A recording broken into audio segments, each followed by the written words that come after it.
So I have to put now the spring onion, little bit, and to garnish.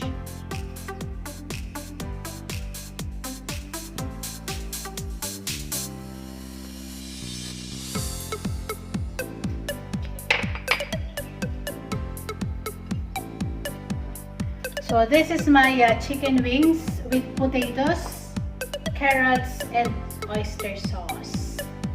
The Hong Kong style. This is very common in Hong Kong, paired with hot rice.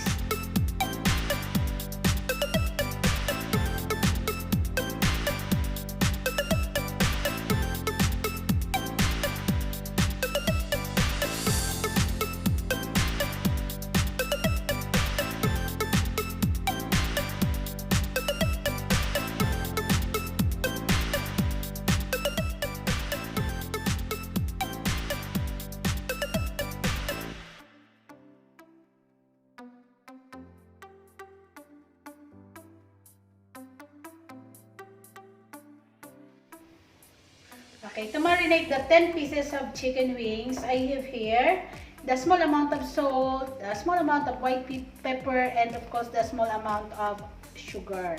So, mix together. And then, I have to put the half teaspoon of light soy sauce. Half teaspoon only. And then of course, okay, I have to put also the 1 teaspoon of Chinese cooking wine. Okay. And then mixed. And of course, set aside for 10 to 20 minutes. Now I have to cook the chicken wings with the potatoes, carrots with oyster sauce. So first I have to do is to heat the pan. So I heat the pan already. There is already a fire in it. And then I have to put the oil to fry the chicken wings. Half cooked fry only. So just small amount. Okay, let it hot. And then it's time for me now to fry the marinated chicken wings earlier.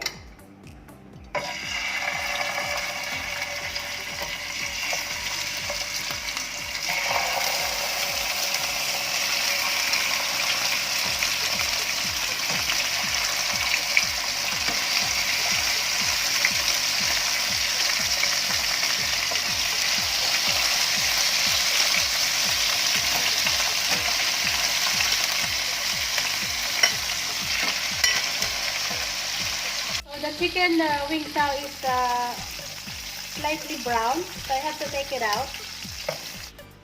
Okay, now I finished frying the chicken wings. So aside from chicken wings, I have here the different ingredients. Okay, I have here the potato wedges, and of course I have the carrots wedges also, and of course I have the small onions, chopped garlic. And then I have the 3 tablespoons of oyster sauce. I have the spring onion for garnishing, chopped. And of course, here I have the big chili for garnishing also. And a bowl of water. So the first thing is, without taking out the oil for frying the chicken wings, now I have to put the garlic chopped garlic.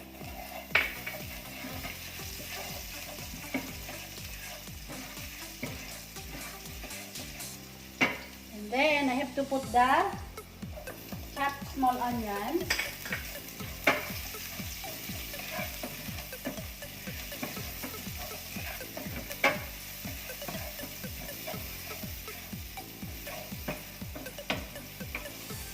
Okay, let it brown for a while.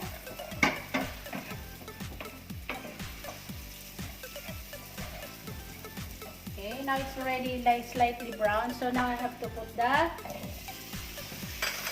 potatoes,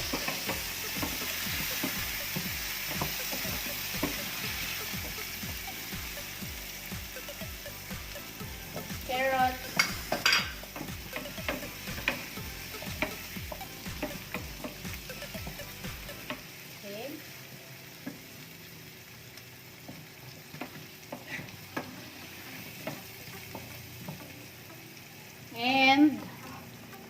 chicken wings. Put it properly.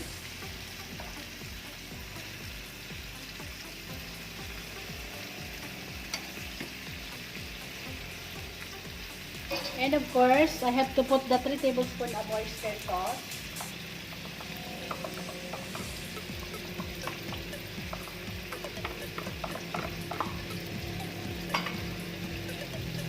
And a bowl of water.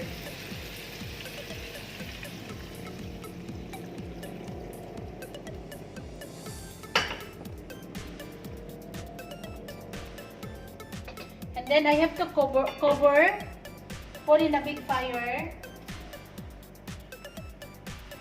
Let it boil and then simmer for 30 to 45 minutes. And then after that, later, for the last taste, I have to put the pepper and of course the light soy sauce. So now, after 45 minutes of simmering in a small fire, ta-ran! Wow! Okay, wow!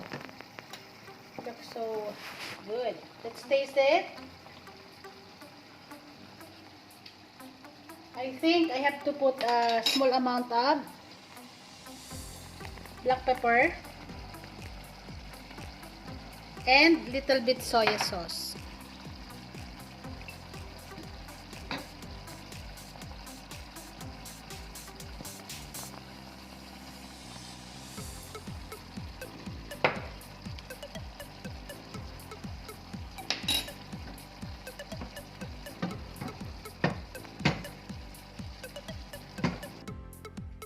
Now it's time for my tasting. Let's see if the taste is good. I will put 1 piece of potato and carrot in one.